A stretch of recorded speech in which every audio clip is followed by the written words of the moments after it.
мүгедектігі бойынша мемлекеттік жәрдемақы тағайындау. Egov.kz порталында авторизациядан өтіңіз.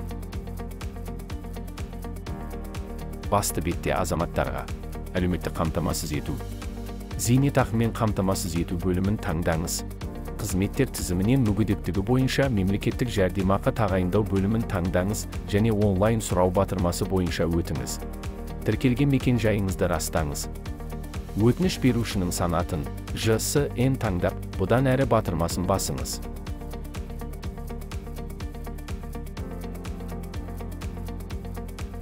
Банкты таңдап, шот түрін белгілеңіз. Қол қойып тексеру батырмасын басып, келесі қадамға өтіңіз.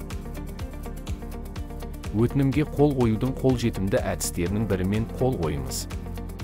Сіз өзіңіздің жеке кабинетіңізде көрсетілген уақыт ішінде келіп түсетін өтінімді өңдеу туралы хабарламамен таныса аласыз.